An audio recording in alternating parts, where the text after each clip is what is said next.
What's up, Mets fans? Welcome back to the channel. We have a fun one to be had here, folks, because we all know that once the lockout is lifted, the Mets are going to continue addressing this rotation. I sound like a broken record if you've seen previous content, but you know it holds true. And with the free agent market being the most feasible option, as it has already in the past, versus, say, going in on trades right away, there's one player that stands out for the Mets, that being in Southpaw, Carlos Rodon. So that's what I'll be breaking down in today's video. Everything that there is to know about Carlos Rodon and his game, his current connection, if at all, with the New York Mets, the likelihood, unlikelihood of signing transpiring, and why the Mets must prioritize Carlos Rodon over any other free agent pitcher available first and foremost, and so much more. So as always, folks, make sure you stay all the way till the end video. Follow the details and all my thoughts on Carlos Rodon and if a signing can be had here in Queens. And again, folks, if you find yourself enjoying this kind of Mets content and you want to see more great Mets content like this, don't hesitate from smashing that like and subscribe button, sharing this video with your friends, on the notification bell, all those great things. Thank you all so much for the continued support, folks. Now let's jump right into today's video. But before I go any further,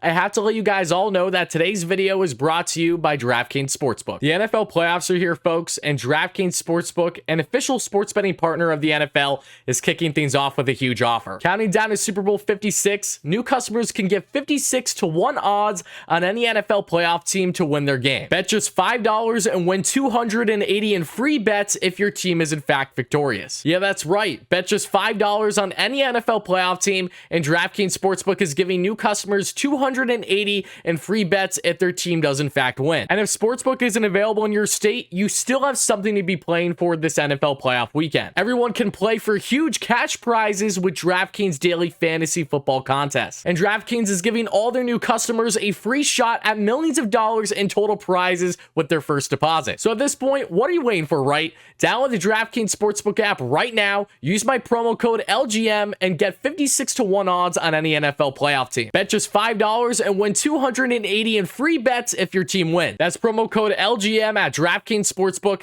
an official sports betting partner of the NFL.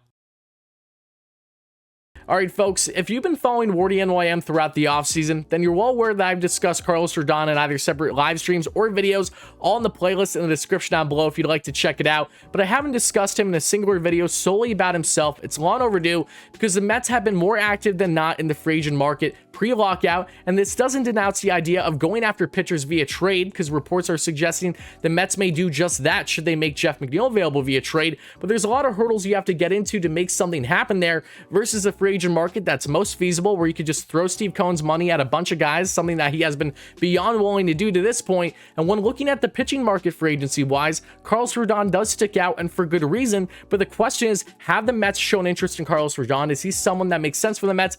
Yes, he absolutely does, because according to this report from Michael Mayer from a couple months ago, Carlos Rodon was among the pitchers that the Mets have sought after. Again, to what extent, we don't know right now, but he is someone that when you look at what the rumblings have been at this point leading up to the lockout, there weren't a lot of teams that were in on Rodon reportedly, as the market is really up in the air. So this is obviously a chance for the Mets to execute here and try to be a top dog and landing another solidified starter to potentially come in the middle of this rotation. But when you really think about his market in free agency, why has it been not as dominant as, say, a Robbie Ray, leading to him signing with the Mariners, even a Marcus Stroman signing with the Chicago Cubs? Why was Rodon not picked up pre-lockout?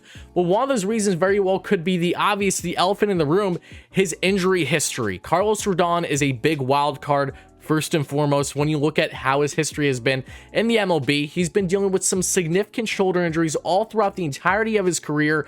And in 2019, of course, had Tommy John surgery. And in 2021, had his breakout year performance-wise, but of course was prohibited to a certain extent on what exactly he could do because he was dealing with his injuries. Even down the stretch, his shoulder had that uncertainty to the point that the White Sox, for what reason outside of his injuries, we don't know right now, didn't even give him a qualifying offer and was willing to allow him to hit the open market, so that way whatever team goes after him, they don't have to give up a draft pick. And for the Mets case, it would have been a first round pick. So that's what makes him even more attractive, even though that, yes, you know that maybe the White Sox didn't want to keep him, was in part given his injury history and maybe not wanting to commit long-term to someone like him. But when healthy, there's no denying that Carlos Rodon is not just one of the best southpaws in the game, but one of the best overall starters in all the game of baseball. Coming out of his 7th MLB season in 2021, 24 starts, 13 wins, 5 losses, a sub 2.4 ERA, a times ERA of 2.68, a 2.65 FIP, a 3.17 times FIP, 12.55 K per 9, which is absolutely disgusting. Over 180 strikeouts and only 132.2 innings pitched because of those injuries. But this was Rodon's breakout year, being a first-time All-Star, was 5th in AL Cy Young Award voting. That probably would have won the Cy Young if he stayed healthy all year long without any problem. And when looking at his career, again, injuries have been that issue. Only 669.1 innings pitched for 7 MLB seasons, including only 121 games, 116 career starts, and a career 3.79 ERA. But when looking at his numbers further through Baseball Savant for the 2021 season, they're nothing short of a thing of beauty. Look at these high percentiles in the high 90s of the times ERA and the times batting average and the swing and miss rate. The list goes on and on. The velo was ridiculous for him as long as he was healthy, especially in the first half of the season where he was pumping, 98, 99, 100 consistently. That helped him out with his no-hitter, not just with the devastating fastball when he has a velo, but also that devastating slider. So much swing and misses that Carlos Rodon saw this past season. It was unprecedented to his career norms. Now, whether he can keep that up in the years going forward, that is a big question mark. And that's why when evaluating him on the type of contract he's probably looking for, which is assumably going to be a 5-year deal, that's what he wants at least. I'm not sure exactly he's going to get there. Scott Boras, being his client, is going to, of course, advocate for the best on a multi-year deal. Can you go a 1-year completely high AAV deal for him? I think it's possible, but not likely right now because Scott Boras does want multiple years, and for good reason. But Rodon is someone where if the Mets can get him on a short-term high AAV deal, it's a win-win scenario for both sides, and even including, say, opt-outs. Maybe opt out after the first year, second or third year. Maybe you go a 3-year deal awfully similar to Max Scherzer, high AAV, and then you have a club option after the 4th year that could be enticing. And you have really high AAV those first couple years, but maybe that last year isn't nearly as much should that club option be picked up by the Mets to continue him on the roster. By that time, he'll be 33 years of age. Or, say, a mutual option, something that makes sense for both sides, of course, but shorter term high AAV, at least 20 mil, 20 to 25 mil is what I would assume that Rodon is going to get in the market.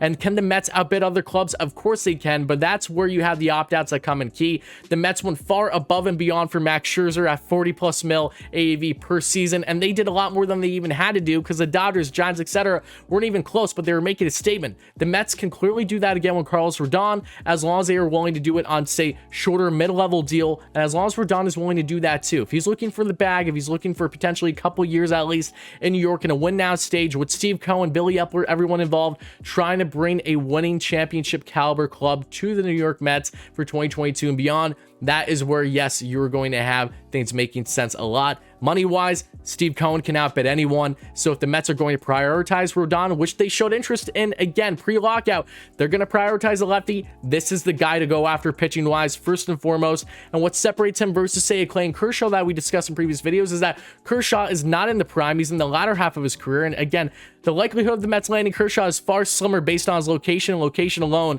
over someone like Rodon. Yes, they both have health uncertainties, but when you look at age, Rodon is just now hitting the peak, the prime of his career. Mets want to get another top-tier guy in that rotation. They tried for Kevin Gausman along with Scherzer pre-lockout. Gausman took a pay cut to go to Toronto, which shows you that the Mets don't just want another pitcher. They want another big arm in that rotation. That number 3, Carlos Rodon, is there for the taking. Go out and grab him.